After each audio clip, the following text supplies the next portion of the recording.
sedang butuh lagi berdoa, Iya, itu hati akan menganggap Tuhan sebagai dukun. Tahu kan? Iya. Dukun itu kalau kita butuh baru kita ke sana. Iya betul. Jadi kalau kita ndak, itu kasihan, masa Tuhan Yesus yang disalib mana? Enggak ada, cuma ada kerahiman. Iya betul. Tuhan Yesus yang disalib itu kita anggap sebagai dukun, kasihan. Dia marah itu kok.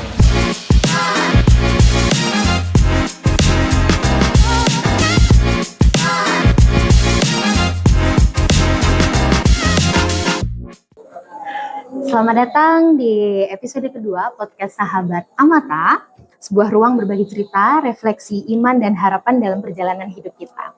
Kalau di episode yang lalu kita ditemani oleh Pater Widi Hargono MSC, di episode kali ini kita akan ditemani oleh Frater Feki MSC. Tanpa berlama-lama, kita mulai saja. Selamat malam Frater Feki. Selamat malam host yang terkasih. Ya, terima kasih. Bagaimana kabarnya? Puji Tuhan sampai sekarang ini masih bernapas, masih sehat-sehat, dan masih hidup. Itu yang penting. Puji Tuhan, betul banget. Puji Tuhan. Terima kasih ya untuk Frater Feki sudah meluangkan waktu istirahatnya untuk berbincang-bincang bersama Sahabat Amata. Sama-sama. Gitu. Untuk yang belum tahu nih Frater nih, boleh nggak sih diceritakan asal Frater Feki ini dari mana? Kemudian gimana sih dulu awal mula terpikir menjadi seorang imam tuh gimana? Boleh kita ceritakan? Baik, terima kasih. Sebenarnya saya tuh berasal dari keluarga yang tidak baik-baik saja, dalam artian tidak seperti keluarga pada umumnya ada papa mama yang utuh dari kecil. Saya dilahirkan di satu desa namanya Desa Golo di Jelolo tepatnya. Kabupaten Halmahera Barat, Provinsi Maluku Utara. Itu Ibu Gubernurnya Ibu Sherly Juanda. Ini pasti tahu. Iya. Dan sesudah itu saya pindah ke satu kota namanya masih di sekitaran itu di Halmahera namanya Tobelo, dan menjalani masa kecil saya di sana. Lalu mama saya meninggal. Jadi mama meninggal ketika saya tapi sekitar kelas 2 SD, mama meninggal, dan setelah itu saya dengan bapak, ya bisa dikatakan, ya papa juga waktu itu masih muda, jadi dia jiwa muda, mungkin bapak waktu itu usia 27-28, usia seperti ya sekarang saya ini, dan ya relasinya tidak terlalu ini karena papa juga mencari untuk hidup, saya akhirnya tinggal di susteran, kadang juga akhirnya diasingkan di panti asuhan, jadi hidup berpindah-pindah dari masa kecil itu. Dan ya saya lalu sempat putus sekolah karena itu biaya, tidak ada orang yang menghidupi. Dan sesudah saya ini lalu suatu saat saya dipanggil untuk bersekolah di Ternate. Jadi dari Tobelo ke Ternate itu kurang lebih perjalanan darat 4-5 jam. Lalu naik kendaraan laut speedboat sekitar 1 jam. Jadi total 7 jam perjalanan. Dan akhirnya bisa tiba di Ternate bersekolah, syukur ada yang bantu dan bisa sampai sekarang gitu. Frater ini berapa bersaudara ya? Nah saya tuh dilahirkan kebetulan anak tunggal. Sempat dulu waktu ada lahir, tetapi adik sudah meninggal di dalam perut dan meninggal sama-sama dengan ibu. Jadi sudah selesai. Adik laki-laki sudah pergi meninggal dan sisa saya sendiri sampai sekarang. Sendiri ya sampai sekarang ya Frater ya. Kalau untuk Bapak juga masih ada di Ternate ya? Bapak nanti di tahun 2021 2020 itu ketika saya sudah di seminari, sudah menjalani tahun formasi, itu baru Bapak menikah lagi. Dia sempat tanya, terus kami kontak, saya bilang nikah saja karena kan tidak ada yang urus nanti kalau Bapak tua, dan saya juga sudah di seminari dan dia menikah dapat anak 4. Jadi empat adik ini tidak lagi mengalami relasi personal dengan saya karena kan saya sudah di seminari itu, jadi tidak beda kalau misalnya ketika orang tua itu papa menikah dan ada adik-adik, kalau kita satu rumah itu kan relasinya masih bisa. Ini lebih ke sudah ada jarak jauh, dan saya hanya sekedar tahu bahwa itu adik saya dan berusaha untuk menerima mereka kembali karena sudah lama hidup sendiri. Gitu. Nah, kalau saat ini masih ada kontak-kontak gitu? Kalau atau masih ada kontak, cuman sinyal di kampung itu ya mirip-mirip kita di Kalimantan di pedalaman agak susah. Jadi tunggu kalau mama, saya biasa panggil mama tiri saya itu Mama Ona. Jadi kalau Mama Onanya sudah pulang ke rumah dan dapat sinyal, baru biasa kalau chat centang 1-2 hari baru mereka balas. Oh, karena susah respon. sinyal ya, Iya, Pak, karena jaringannya masih belum bagus. Oke, jadi berangkat dari keluarga yang mungkin bukan keluarga cemara begitu ya, Frater ya. Betul. Cuman ya puji Tuhan lah sampai saat ini masih baik-baik saja begitu kan. Kalau boleh diceritakan gimana sih awal mula terpikirnya Frater mau masuk seminari itu gimana? Nah, waktu itu saya sempat mau masuk seminari itu, jujur tidak ada ekspektasi, tidak ada kayak ilham begitu. Nah, jadi kayak kita harus bertapa itu, karena di tempat saya di Ternate itu tidak ada promosi panggilan, lalu saya tidak tahu sama sekali soal Katolik. Jadi karena itu latar belakang saya hidup itu hidup tidak istilahnya ya mau buat apa terserah lah gitu. Sehingga saya lalu di Ternate itu, di paroki yang di Ternate Santo William Brodus. Nah, saya sempat ketika lulus SMA itu ditanya sama pastor parokinya apakah saya mau lanjut ke mana. Sempat waktu itu mau studi di Jogja, kuliah biasa, cuman tidak terpikirkan. Lalu pastor bilang coba saja masuk seminari. Dan waktu itu pastornya menipu. Menipu karena dia bilang dia tahu hobi saya itu olahraga. Dia bilang di sana di seminari itu lengkap semuanya. Jadi kamu masuk dapat makan gratis lalu tidurnya enak, masuknya. Jadi sudah diiming-iming kan, wajar lah dari kampung tidak tahu apa-apa, dan saya hanya mengiyakan. Oh iya saya coba. Itu hanya dengan motivasi coba. Akhirnya ya sudah dengan motivasi coba-coba itulah saya tes masuk seminari yang awalnya kami sekitar 28-31 orang. Sekarang sisa 15, apa mungkin sisa 10 dari yang masuk sampai sekarang. Dan sudah. Saya tidak tahu kenapa sampai bisa masih bertahan sampai sekarang. Padahal memang dari awal tidak ada motivasi mau jadi imam, tidak ada terpikirkan sama sekali. Apalagi kan mengenal kehidupan gereja juga saya jauh sekali dari kata itu. Dan ya sudah saya coba saja. Walaupun sebenarnya titik kalau waktu saya refleksikan itu titik mulanya itu ketika saya di paroki Santa Maria Tobelo. Ada satu imam yang sudah meninggal, almarhum Pastor Anton Moninka. Dia misa dan dia mengangkat hosti, dan saya sebagai anak kecil duduk di paling pintu keluar gereja itu. Dan saya lihat, dan hati kecil saya waktu itu saya bilang mesti suatu saat saya harus bisa memegang itu yang bulat itu. Hanya bilang dalam hati itu. Nah, jadi itulah yang akhirnya mungkin Tuhan dengar doa anak kecil dalam hati itu, sehingga sampai sekarang bisa ya dia jawab, tapi tanpa kita sadari sebenarnya dalam doa-doa itu Tuhan membantu kita berproses ke sana gitu. Sebenarnya apa yang kita rindukan, yang justru itu yang dibutuhkan itu. Oke, berarti berangkatnya bukan dari panggilan begitu ya, Frater? Ya, jadi kayak bukan kayak bilang harus masuk, sudah orang tua sudah ini, enggak. Makanya tuh justru saya menantang orang tua yang sudah ini ya harus juga lebih bagus kalau sudah dikondisikan dari awal. Padahal kan kalau mau bilang saya kan tidak dikondisikan. Hanya istilahnya tanaman liar lalu dipaksa masuk di dalam satu perkebunan untuk dirawat gitu. Jadi butuh proses yang tidak mudah sebenarnya. Oke. Gimana reaksi keluarga, reaksi teman-teman dulu main terus tiba-tiba tahu termasuk seminari nih? Gimana reaksinya mereka? Reaksi dari papa itu enggak mau. Papa enggak setuju. Karena anak laki-laki dan papa mau waktu saya masuk tentara. Jadi anggota, cuman saya enggak mau. Mungkin waktu itu saya merasa masih punya rasa dendam, rasa sakit hati kepada papa karena ya istilahnya tidak memperhatikan saya waktu kecil. Jadi janji-janji papa itu saya enggak percaya. Lalu akhirnya saya mengiyakan ajakan pastor karena saya tahu pasti baik lah, tujuannya baik, dan saya ikut saja. Dan ketika SMA pun tidak ada ekspektasi bahwa masuk, dan teman-teman dari SMP SMA itu justru heran, guru-guru bahkan lebih heran Karena saya di sekolah tanda kutip anak yang bandel, anak yang Nakal begitu nakal, ya. banyak hal sehingga Lalu?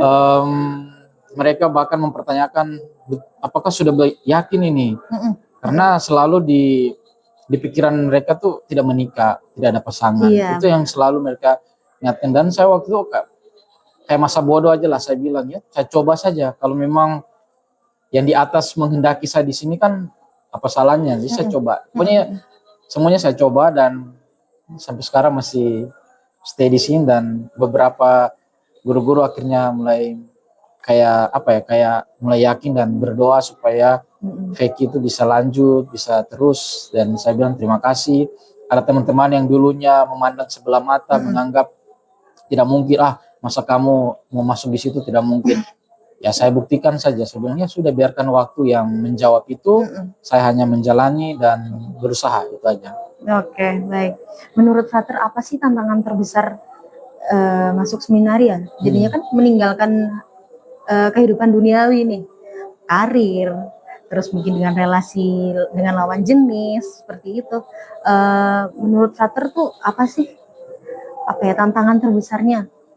Nah sebenarnya kami tidak meninggalkan dunia, duniawi lah. Sebenarnya kalau kami meninggalkan duniawi ya kami sudah di surga. Oke, benar. Jadi itu mau meluruskan ada sebentar konsep bahwa kami yang masuk biara seminari itu tidak meninggalkan yang duniawi.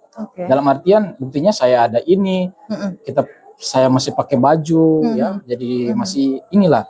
Sehingga justru yang tantangan yang paling berat yang saya hadapi, saya pribadi, yakni bergumul dengan masa lalu. Jadi tantangan saya selama menjalani proses itu adalah bergumul dengan luka-luka di masa lalu, yang justru di seminari lah, di biara itulah yang berusaha supaya menyadarkan saya bahwa ini, kamu dulu tuh seperti gini dan sekarang saya mau tarik kamu untuk masuk ke sini supaya kamu melihat ini dengan kacamata yang baru. Yang dulunya itu membenci Tuhan, membenci bahwa saya orang yang skeptis, tidak percaya kasih Tuhan, tidak percaya bahwa Tuhan mencintai saya. Karena pertanyaan saya waktu itu, kalau Tuhan mencintai saya, kenapa mama saya diambil? Itu pertanyaan besar, dan sampai saya katakan bullshit lah hidup di gereja kalau Tuhan itu maha pengasih, maha ampun. Kenapa yang paling kelihatan mama saya Tuhan panggil? Itulah yang dari titik mulai itulah saya memilih untuk menjauh dari gereja, hidup serampangan, terserah membuat apa, dan banyak hal negatif yang akhirnya membuat saya sadar bahwa itu tidak membawa dampak apa-apa untuk diri saya. Dan kehidupan masuk di situlah saya bergumul dengan itu. Saya berproses, bahkan para pembina saya tahu latar belakang saya, karena kami kan biasa ada pembimbing rohani, dan disitulah saya mencurahkan unek-unek saya, seluruh tentang diri saya itu saya ceritakan. Dan saya ingat momen di mana pembimbing rohani saya katakan bahwa itulah di mana kita melihat itu, dan akhirnya kita sadar bahwa ternyata Tuhan itu tidak pernah meninggalkan kita selama ini, dan Dia selalu menyertai kita. Hanya kebencian lah yang membuat saya tertutup gitu. Jadi tertutup mata dan tidak bisa melihat bahwa ternyata Tuhan Yesus tuh ada, berjalan bersama. Itu yang membuat saya akhirnya sempat menangis di kamar, matikan lampu dan hanya sendiri, menangis gitu. Jadi kayak seolah-olah kayak bilang, Tuhan, kenapa Engkau begitu mencintai saya yang tanda kutip kotor kayak gini, Engkau masih memakai saya, masih mencintai saya dalam keberdosan saya. Itu yang membuat saya kayak terima kasih. Akhirnya sampai di puncak itu terima kasih, dan sampai sekarang pun saya masih berproses karena luka batin itu dari yang saya ikuti tidak akan bisa sembuh kecuali kita menerima bahwa saya sebenarnya adalah produk masa lalu, dan saya tidak bisa menghilangkan itu. Kalau saya menghilangkan itu ya sama membunuh diri saya. Jadi ya saya harus akhirnya terima dan menerima itu bahwa saya itu adalah produk dari masa lalu. Oke. Berarti kan kita tuh harus berdamai ya. Ya betul sekali. Kalau nggak berdamai itu efeknya besar sampai sekarang. Sampai ke depannya juga betul. Malah mempersulit jalan gitu nggak sih, Frater? Bahkan melihat segala sesuatu tuh dengan negatif. Iya. Dan itu impactnya bisa ke hidup berkeluarga pun bisa kena. Pasangan yang tidak mengobati luka batinnya sangat berat. Gitu. Oke, Frater. Berarti tantangannya bukan lawan jenis nih kan di luaran itu gimana Frater calon imam berarti kan nggak ada pasangannya begitu kan? Itu hanya lebih ke outsidernya aja, output yang keluar. Sebenarnya inputnya kan dari diri kita mau berproses. Ya kalau misalnya lihat ada cewek cantik, atau lihat ada ini yang sangat figurnya, wih aku banget ini orang ini. Nah itu kan kalau itu diolah maka dengan sendirinya itu bisa kita kenali, sudah tahu. Tidak mungkin di sana ada lubang, saya sudah tahu ada lubang besar yang akan saya jatuh, saya malah maju ke sana. Intinya kan itu saya bilang harus kenali diri, dan itu proses sampai mati. Saya katakan itu proses sampai mati. Oke, Frater. Mungkin boleh nggak sih Frater ceritain nih kehidupan selama di seminar itu bagaimana sih? Kan kita yang di luar seminar nggak tahu nih di dalam tuh ngapain aja sih orang-orang ini gitu kan? Biasa betapa kami di dalam. Iya, kami taunya mungkin berdoa terus kali ya, gitu. 24 jam berdoa terus kali ya. Itu ngapain aja sih Frater sehari-hari kalau di seminar? Kalau lebih tepatnya kan saya di biarawan, jadi kami tinggal di biara. Kalau di seminarinya itu di mana Frater? Di Manado. Kalau seminarinya itu untuk pembinaan diosesan. Jadi ada Projo Manado, Amboina tinggal di seminari. Kalau kami yang biarawan, kami tinggal di biara namanya Biara Skolastika TMSC Pineleng. Di sana ya kurang lebih ritme kehidupannya itu dari bangun pagi sampai tidur malam itu kan sudah ada jadwalnya. Nah, jadi bangun dari sekitar jam 4:30, ya kadang telat sedikit, harus bangun untuk mandi, lalu habis itu doa pagi, lalu misa, setelah misa kami ada meditasi, lalu ke studi, ke kampus. Nah kampusnya Seminari Tinggi, kami studi di sana dan pulang. Itu kan kami di biara ada kerja air, jadi kami usahanya isi air pulang untuk kami jual. Jadi kalau kami tidak lakukan itu, kami tidak bisa hidup. Jadi ora et labora. Kami itu ada shift siang sama shift malam. Jadi pulang kerja ada frater-frater yang sudah dibagi jadwal, kerja isi air dari 3:30 sampai 3:30. Nanti shift malam 7:30 sampai 9:30. Jadi sudah rolling jadwal. Lalu jam studi itu sekitar tentu makan siang juga, studinya jam 2:30 sampai jam 5, karena 5:30 harus doa. Lalu habis makan malam, setelah makan malam kami ada waktu sedikit, lalu jam 8 sampai jam 9 itu studi. Lalu sesudah studi jam 9 tepat itu doa malam. Doa malam 9:30 itu rekreasi sampai jam 10:30, jam 11 istirahat. Kalau ada yang tulis jurnal, ya dia kayak nulis diary harian. Dan kurang lebih ritmenya itu supaya apa? Supaya menata untuk orang lebih disiplin dengan diri. Jadi kalau dalam jadwal-jadwal itu saja tidak taat, maka yang di luar dari itu pasti lebih kacau. Nah makanya dalam seminar itulah mulai dari bangun pagi, awalnya saya juga berat ya, apalagi kalau kita yang hidup dari luar, kalau coba-coba live in, sekali-sekali lah coba live in ke biara, itu pasti sangat berat bangun pagi dan ikut ritme masih pagi sudah meditasi, kadang ngantuk-ngantuk ya. Jadi kayak gitu ritme ya, dinamika hidup selama di biara kayak gitu. Bayangkan 8-10 tahun kau akan seperti begitu. Lama jadi habit ya tapi ya. Dia berproses itu lah. Jadi terbiasa semuanya. Iya benar, lama-lama terbiasa, malah kalau di luar dari kebiasaan jadinya aneh ya sekarang. Jadi ya perlu lagi menyesuaikan, karena kehidupan di seminari kan atau di biara sudah menata itu dengan sangat baik sekali. Tinggal kita sendiri. Iya betul. Kira-kira dulu ada kejadian unik atau cerita lucu gak sih Frater yang sampai sekarang masih membekas nih? Sebenarnya banyak, tapi saya cuman hanya ingin share salah satu. Iya boleh. Itu saya ingat sekali awal bulan Oktober, kami ada proses namanya PRH. Jadi PRH itu Personality Relationship Humani. Itu proses untuk pembinaan diri manusia. Di dalam proses itu ketika musim mangga, kan kami ada pohon mangga itu di tengah-tengah biara itu ada pohon mangga. Lalu sore itu kan kami dibagi kelompok untuk bagian pengolahan. Saya dengan teman saya yang agak ya kami istilahnya satu circle lah. Lagi menulis itu, mengolah itu proses, tiba-tiba mangga jatuh. Dan sudah mangga. Jadi kan refleks semua nih. Kan bayangkan kami situasi itu lagi tegang semua. tiba-tiba bunyi mangga jatuh. Dan semua mata langsung kayak lihat ke sana, boom, saya mau lihat. Tidak ada yang berani berdiri karena kami tahu yang pemateri kami, Romo Hendro tuh orangnya sangat tegas, sangat keras dan sangat disiplin. Cuman karena godaan mangga jatuh, akhirnya kami ada 3 orang itu langsung gerak berdiri, loncat, ada semacam pagar kecil itu di aula, kami loncat dan ambil mangga. Pas karena kami pikir sepi, ternyata Romonya lagi ambil air minum di tempat makan itu. Lalu dia lihat, lalu dia teriak, itu siapa ya? Dipanggil si yang pemimpin kami, kami bilang dekan, coba dicek. Akhirnya kami dipanggil, mana mangganya, ditanya. Ternyata mangga busuk. Sudah sial kayak kami. Jadi sudah ambil, sudah kena marah, lalu dikasih mangganya busuk. Kamu tahu apa yang Romonya bilang? Sekarang kalian bertiga naik di pohon mangga. Terus? Jadi dengan pakaian celana kain, sepatu, tidak pakai sepatu waktu itu, celana kain dengan kemeja ini, kami bertiga kan pohon mangganya ada 3. Kalau kami naik pohon mangga, jadi satu di sana, kami peluk itu mangga di atas. Jadi sebenarnya lebih senang sih karena ada mangga dekat, cuma kan malu. Maksudnya kan, kenapa Romo suka? Jadi kami naik dari itu sampai kurang lebih mau malam, sampai magister kami lewat, lalu dia bilang, awal bulan kalian sudah jadi monyet.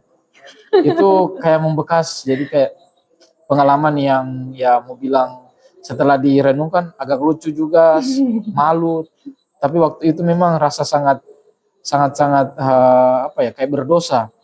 Kami minta maaf sama Romonya akhirnya mengizinkan kami untuk ikut proses lagi hari esoknya. Biasa kan kayak gitu kan cancel, tidak bisa lagi.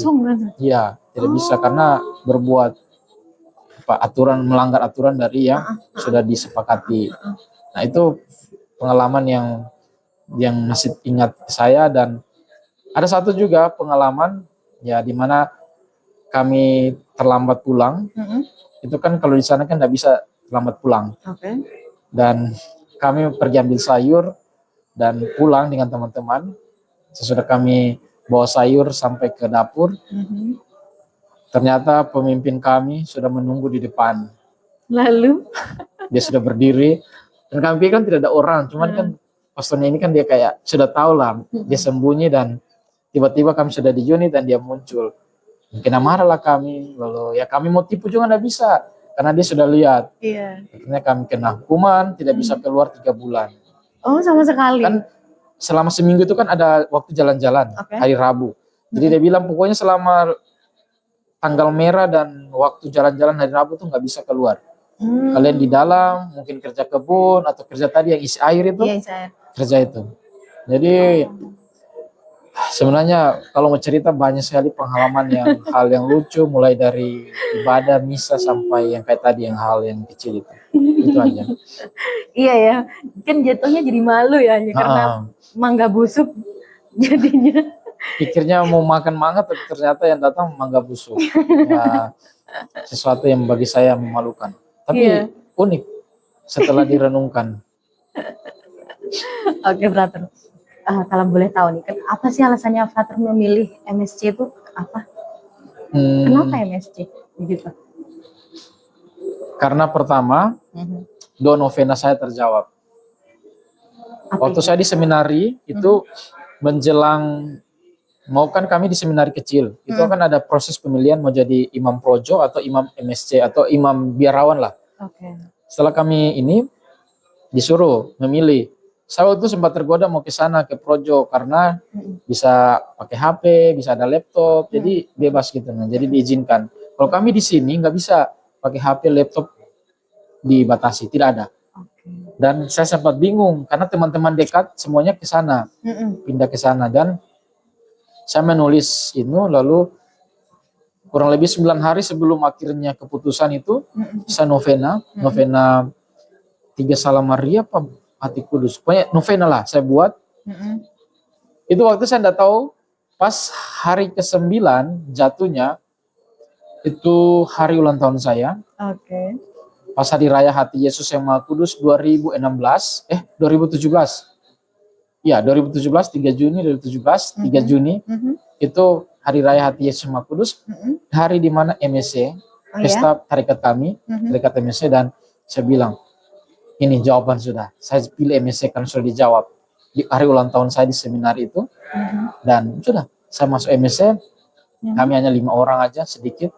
Dan walaupun saya tahu katanya harus pintar-pintar, tapi Tuhan sudah jawab saya harus ambil MSc, dan saya ambil sampai sekarang. Sampai sekarang ya, Frater ya. Kalau boleh dijelasin sedikit nih Frater, mungkin buat sahabat Amata di luaran yang mungkin belum tahu nih. Izin minum dulu. Oh, boleh. Silakan Frater. Haus ya. Iya, haus. Tidak ada endorse ini. Iya. Silahkan Frater. Terus tadi apa bertanya? Pertanyaannya nih, mungkin buat di luaran, sahabat Amata di luaran, mungkin ada beberapa sahabat yang mungkin belum tahu nih, apa nih MSc itu apa sih? Apa sih Ramo Projo itu apa sih? Boleh nggak dijelasin sedikit aja yang paling simpel dari POV Frater nih, apa tuh?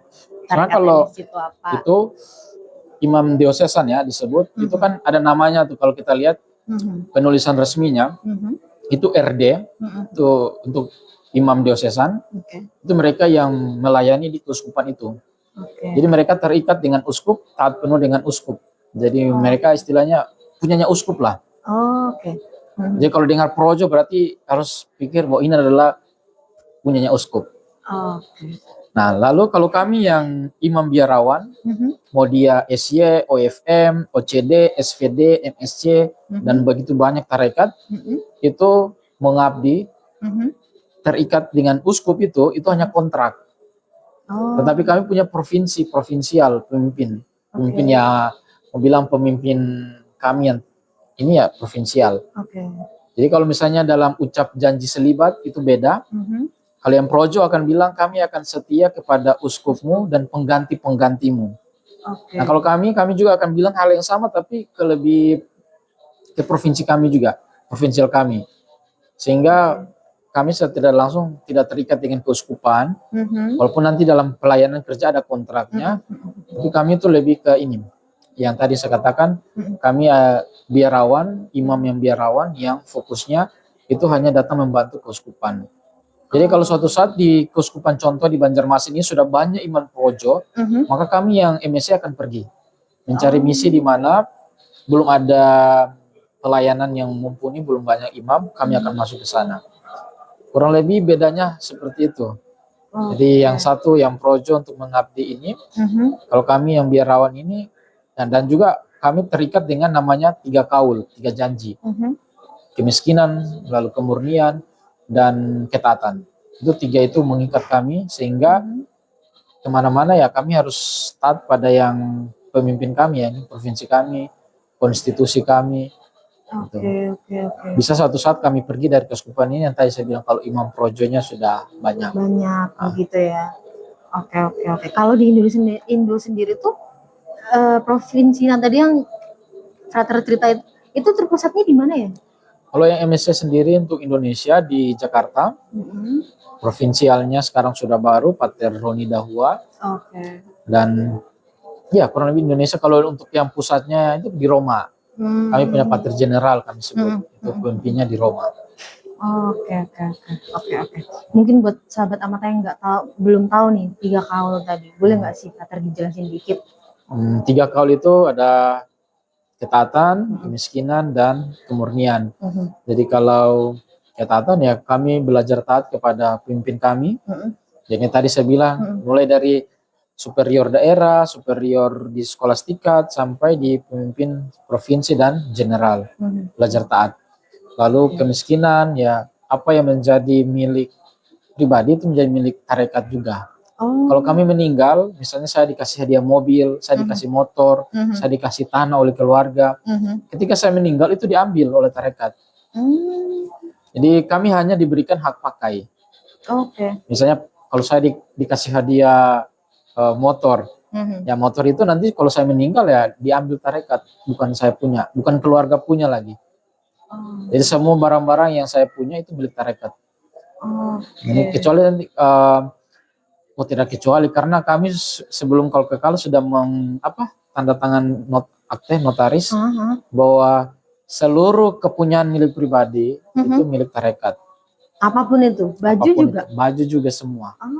Semua diatur di tarekat sehingga ya kami hanya hak pakai aja, tidak ada hal yang lain gitu. Oke. Sedangkan kalau kemurnian ya kami harus menjaga diri tadi, konsekuensinya tidak menikah, tidak boleh ada pasangan hidup. Gitu. Iya. Menjaga diri tetap murni.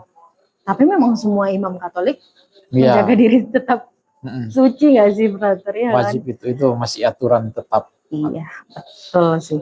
Mungkin begini ya, Frater ya. Kalau maaf kalau dikoreksi Frater kalau salah nih. MSC kan dikenal dengan spiritualitas hati kudus nih. Gimana Frater tuh menghidupi cinta kasih hati kudus dalam tindakan praktis sehari-hari saat melayani umat tuh gimana sih? Ini pertanyaan berat ini guys. Satu aja yang berat. Ini sudah sangat. Nah, sederhananya begini, kalau kan yang tadi bahwa saya ini kita kan menjadi calon imam, jadi imam itu kan dengan latar belakang yang berbeda. Ada maksud dan tujuan Tuhan memanggil kita ke sana. Yang saya lihat, mungkin Tuhan memanggil saya supaya dengan semangat hati Yesus ingin membawa kepada mereka yang mungkin tak lagi memiliki harapan, yang mungkin dulu punya pengalaman yang hampir mirip dengan saya, pengalaman terluka dan pengalaman ya dalam hal ini menolak Tuhan, dalam hal ini menganggap Tuhan itu tidak ada. Ya bisa saja saya dipanggil ke situ dan untuk menunjukkan bahwa kita selama ini ada dan kita masih bisa hidup, kita masih bisa ini karena penyertaan Tuhan Yesus. Dan itu kalau kita masih punya hati yang terluka dan masih ini susah, kita akan bilang ibaratnya kita memberi makan kepada memberi emas kepada babi-babi. Kata-kata tidak ada guna. Kalau misalnya orang yang sudah terluka dan tidak mau membuka diri untuk diproses dan ini ya susah untuk mau berubah ke depan. Itulah kenapa saya dalam perjalanan pastoral saya berusaha untuk memberikan apa sih yang ada dalam diri saya selagi saya bisa menolong orang, misalnya orang yang mungkin lagi merasa diri hampa dan tak ada harapan lagi, yang mungkin kita hanya say hello, berbincang-bincang sederhana lalu tiba-tiba mau cerita, silakan, welcome. Dalam banyak hal ya ada orang yang merasa terbantu, alhamdulillah. Jadi kalau ini ya saya selalu katakan itu karyanya Tuhan, bukan saya. Saya hanya datang dan hanya sebagai saya ini aja untuk membantu. Itu aja. Oke, jadi Frater jadi penabur kasih nih ya. Ya, seperti itu. Oke, Frater. Sekarang nih Frater kan ditempatkan di paroki ini nih. Momen apa deh yang paling berkesan atau mengubah pandangan Frater tentang pelayanan? Nah, sebenarnya itu kalau mau mengubah pandangan pelayanan, apa ya?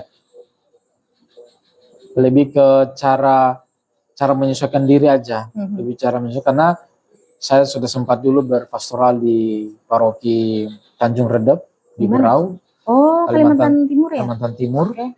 Dan di sini kurang lebih ya mirip-mirip situasi umat yang berbeda-beda dari beragam suku. Dan hal yang paling unik yaitu kita di satu umat, misalnya ada dari suku Batak, dari orang Timur, ada dari orang Dayak, ada orang Jawa, orang Manado, orang Flores, dan orang Toraja. Jadi bagi saya disinilah saya belajar dan juga di tempat sebelumnya itu menghargai keunikan dan keberagaman umat. Dan ya akhirnya harus tahu memposisikan diri gitu. Jadi bagaimana kalau orang Toraja cara bercandanya gimana gitu. Kalau orang Batak itu kalau kayak gini tersinggung atau gimana. Jadi orang Dayak pun demikian. Jadi sehingga sehati-hati mungkin saya masih pakai kacamata antropologi mengamati suku-suku yang ada ini sehingga bisa lebih jeli untuk cara masuk, cara membawakan diri, dan mungkin 5 bulan ini saya rasa belum cukup. Tapi ya saya bersyukur bisa ditempatkan di sini untuk melihat keunikan itu di tengah paroki Amata. Iya, oke, Frater. Berarti dulu pernah ngalamin culture shock gitu juga ya? Pernah. Terus gimana cara ngatasinnya, Frater, gimana waktu itu? Saya lebih kayak gini, kayak contoh ya saya paling ambil tuh soal fashion. Oke. Kan kalau saya kan sudah lama di Manado. Ya tahulah culture Manado itu kalau orang berpenampilan itu ya you can see lah. Kamu bisa fashion-nya terbuka dalam hal ini. Oke. Ketika datang di sini kan suasananya muslim, orang yang sangat soleha, jadi pakainya serba tertutup. Jadi kayak itu baru dari segi fashion ya, budaya di sini serba tertutup dan kayak lain, lihat orang berjilbab juga lain, dan ya harus menyesuaikan lagi. Lalu dari segi bahasa, karena kan bahasa dialek Banjar di sini sudah campur aduk sama Dayak sama ini. Kadang makanya saya berapa kali ketemu umat yang tiba-tiba pakai bahasa Banjar, saya bingung, maksudnya bingung mau jawab apa aja, cuma iya gitu, cuma kayak gitu. Jadi padahal nggak tahu ngomong apa. Nggak tahu ngomong apa, apalagi kalau dengar sesama orang kayak Dayak dengan Dayak ngomong, atau Toraja dengan Toraja, Batak dengan Batak, jadi kayak ada di dimensi lain gitu. Jadi kayak saya kayaknya harus belajar bahasa semua nih. Dan gitu kadang saya bercanda kalau mereka tanya saya pakai bahasa Inggris saja. Saya bilang saya jawab pakai bahasa internasional, bahasa Inggris supaya entah kalian paham atau enggak. Itu jadi kayak culture shock tersendiri, saya bilang harus belajar bahasa kayak ini, penting sebagai misionaris. Iya betul. Sejauh ini udah berapa bahasa yang Frater bisa nih? Dasar lah mungkin. Nah, kalau basic ya kami harus dituntut bahasa Inggris. Kalau pasif Spanyol. Dan sisanya kayak Latin, Jepang sedikit-sedikit. Gitu. Jadi ya mungkin kalau nanti saya ditugaskan ke luar negeri ya baru lebih memperdalam. Amin. Kalau sekarang kan hanya sekedar tahu-tahu sedikit-sedikit, tidak sampai menukik. Kalau teman-teman saya yang sudah tugas di luar, mereka sudah hebat-hebat. Wow. Sudah jago-jago, itu aja. Keren sih. Kalau bahasa yang di sini Dayak seperti itu, Banjar sini mungkin Frater sudah bisa kah? Belum bisa. Kalau dialeknya ya tahu, paham. Kalau kayak di Misim kan sempat di Misim sudah sedikit paham mereka cerita, tapi kalau terlalu cepat kayak nonton film Thailand tanpa subtitle. Gitu nah, kayak cepat sekali. Iya. Gitu. Kalau mau bicara aktif belum. Hanya belum. Jadi kalau pasif dengar mereka cerita ya sedikit mungkin bisa. Sedikit paham ya. Mungkin saya 2 tahun. Saya 2 tahun di sini, saya yakin saya bisa. Oke, Frater. Menurut Frater nih, OMK di sini tuh gimana sih keterlibatan untuk pelayanan di dalam gereja? Menurut Frater gimana? Adakah harapan khusus untuk kami OMK di sini? Nah, untuk OMK sendiri, yang pertama secara letak geografis dan ekonomi kan kalian semua di sini adalah orang-orang pekerja dan orang-orang yang datang mencari duit untuk menghidupi kalian dan keluarga. Sehingga situasinya itu agak susah, dan bukan susah sih, lebih tantangan tersendiri untuk melihat itu. Karena tadi itu bingkainya itu kan orang-orang pekerja semua, anak sekolah juga. Ya orang anak sekolah punya mama papa juga kerja semua, dan baru ditambah latar belakang budaya berbeda-beda.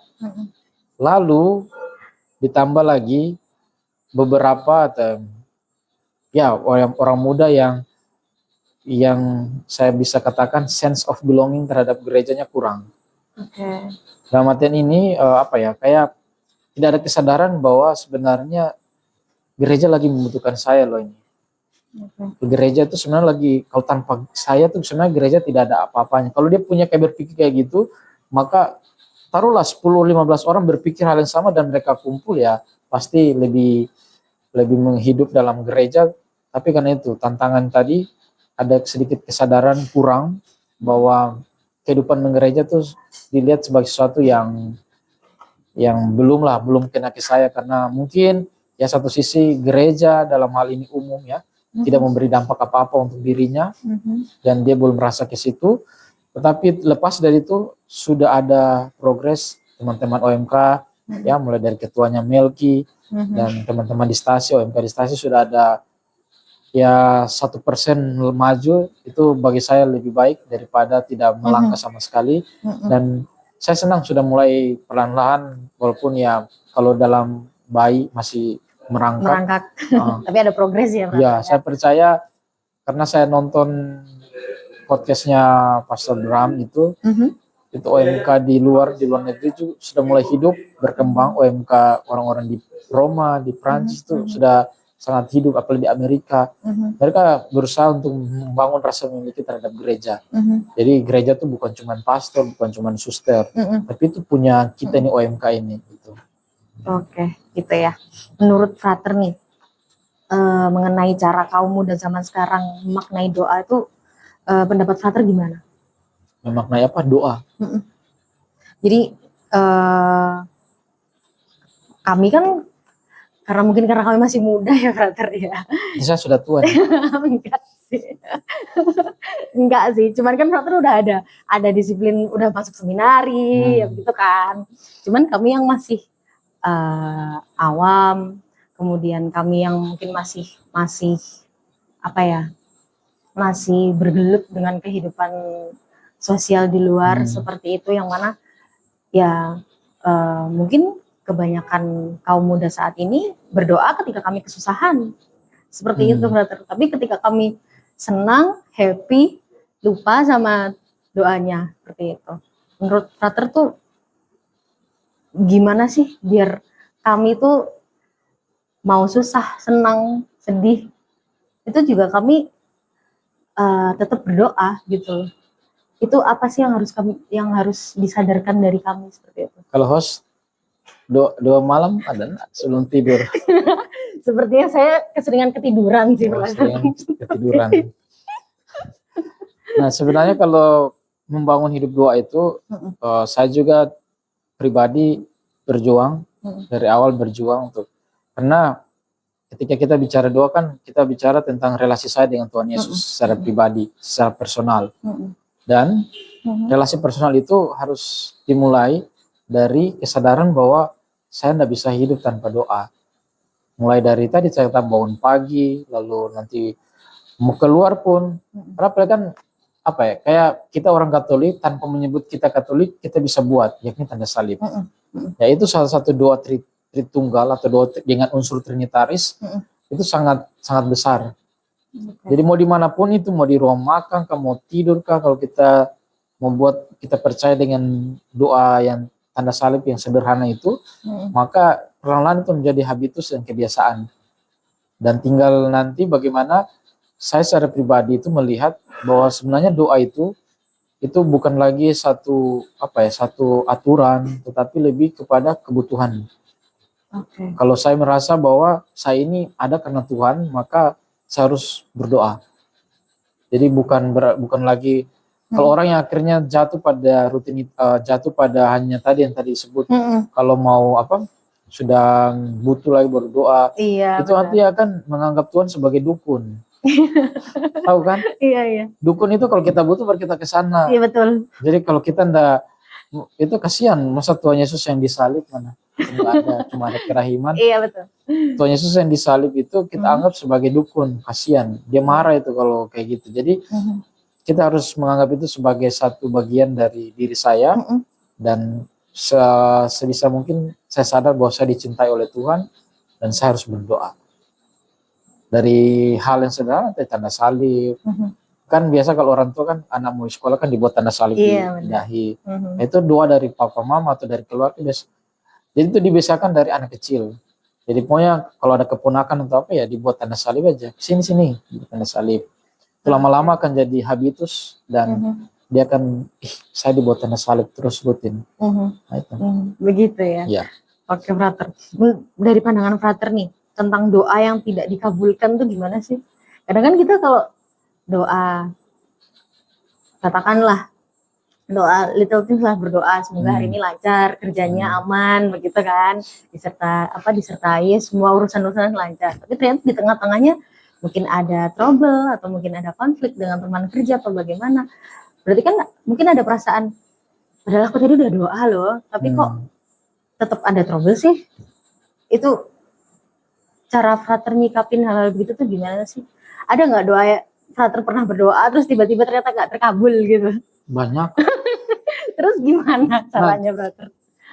Itu lebih ke cara berpikir kita. Kalau tadi saya katakan kita menganggap Tuhan sebagai dukun. Kalau itu Tuhan, kita sudah punya motivasi di situ. Pertama Tuhan sebagai dukun dan dia memaksakan kehendak sendiri. Itu kalau itu tidak terkabul kita akan stres. Padahal sebenarnya tujuan dari kita berdoa adalah tadi saya bilang membangun relasi dengan Tuhan. Relasi itu yang kita bangun. Bisa saja kenapa? Saya kan nggak perlu berdoa, saya juga bisa buat ini, buat itu. Tetapi kan kita akhirnya rasa kering. Saya bisa berhasil, tapi saya kering secara rohani. Saya bisa banyak duit, tapi saya kering secara batin. Nah itulah yang kenapa saya katakan harus ada relasi yang intim dengan Tuhan. Dan kalaupun misalnya tadi kita sudah doa lalu gagal, nah justru disitulah peran doa. Justru karena kamu berdoa itulah kamu bisa merasakan bagaimana gagalnya itu. Mungkin kalau kamu tidak berdoa ya kamu nggak akan sadar bahwa sebentar saya gagal, misalnya saya nggak ini. Justru karena kamu berdoa itulah kamu, ternyata begini ya rasanya sakit ya. Rasanya ditolak oleh bos atau dimarahi oleh bos tuh kayak gini. Ya akhirnya terima kasih Tuhan. Walaupun tadi doa saya minta ini, tapi ternyata kamu kasih begini berarti wah terima kasih karena saya tahu bahwa sebelum saya gitu saya harus gagal dulu. Jadi kalau saya enggak tahu itu maka saya enggak bisa bersyukur ujung-ujungnya. Nah itulah kenapa tadi yang Frater garis bawahi harus berdoa sebagai satu bentuk relasi bahwa saya mencintai Tuhan dan saya sudah lebih dulu dicintai, saya harus doa terus. Jadi makanya rumusan doanya harus dirubah. Bagaimana? Jadi minta kekuatan, minta supaya ini dua bahu ini kuat menghadapi yang ada di depan itu. Entah apapun itu ya minta itu. Supaya itu kuat dulu, diri kita yang kuat. Karena kalau kita minta Tuhan, saya ingin tas sana, saya tuh ingin tas itu. Tapi kalau kita nggak dapat, kita kecewa. Jadi kita minta ya Tuhan kuatkan saya, supaya semoga itu bisa saya capai. Karena kan kita ingat di doanya Yesus di Getsemani. Tuhan Yesus kan secara manusia memaksakan, supaya jangan sampai salib atau cawan ini ke saya. Tapi akhirnya Tuhan sadar dan dia pakai sisi ilahinya dan dia bilang ya sekarang sesuai dengan kehendakmu lah yang terjadi. Gitu. Itu salah satu. Ada Bunda Maria juga punya doa yang kurang lebih tadi relasi dan menyerahkan diri. Iya, mindsetnya harus dirubah berarti ya. Iya. Iya, oke. Ya itu salah satu pesan juga berarti ya dari Frater ya, gimana kita menyikapi doa ini seperti itu. Mungkin adakah pesan dari Frater untuk anak muda, untuk kami sahabat Amata di luar sana yang sering merasa kebingungan akan tujuan hidup? Adakah pesan dari Frater untuk kami?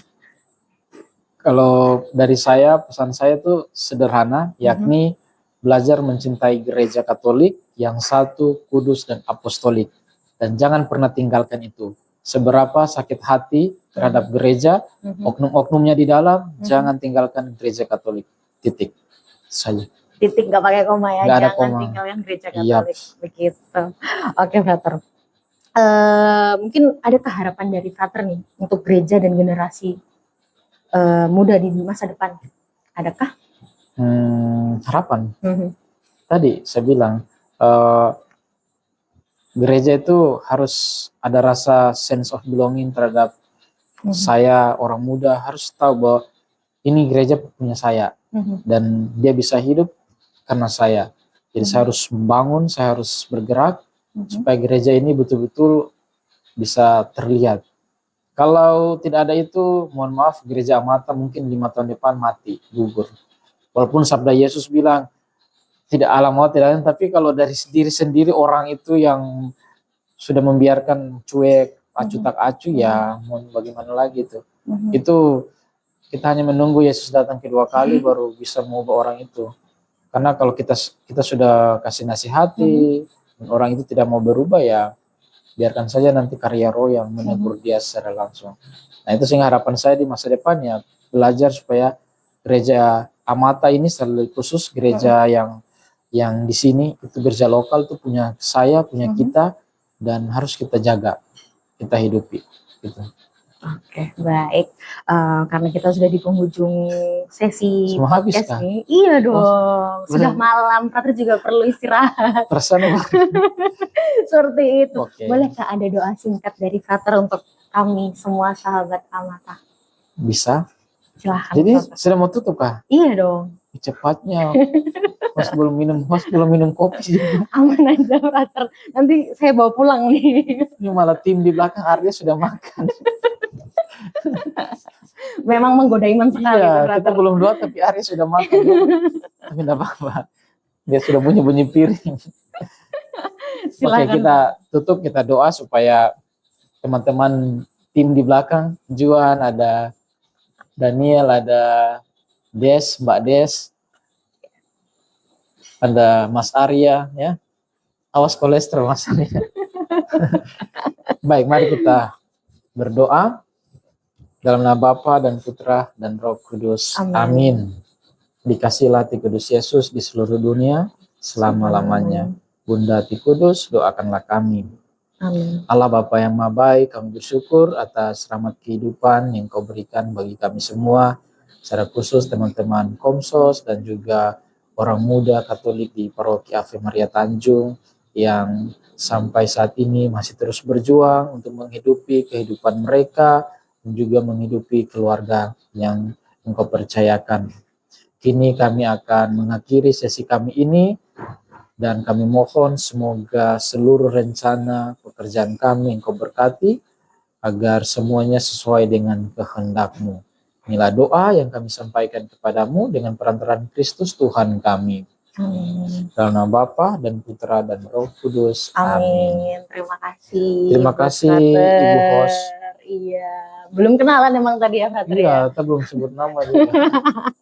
Mungkin yang kepo nama saya siapa ada di episode pertama. Tapi masih ini loh, Siapa tuh? belum ada pasangan. Belum. Oke, Kebetulan belum. Jadi hostnya masih jomblo guys. Silakan yang Katolik. Sekalian promosi nih ya selamat jadinya. kasih. Terima kasih untuk Terima kasih Frater sudah waktunya. menghadiri. Siap. Iya, baik, terima kasih banyak. Mungkin untuk terakhir ada slogan Sahabat Amata. Jadi Gimana? Sahabat Amata selalu di hati. Selalu di hati. Seperti itu. Boleh? Boleh? Nanti kita ke arah kamera Kemana yang mana? utama. Iya, sip, Oke, yang di siap. tengah. Kita mulai ya Frater ya. Oke. 1, 2, 3. Sahabat Amata Mata selalu selalu di di hati. hati. Terima kasih. Terima kasih. Terima kasih Frater.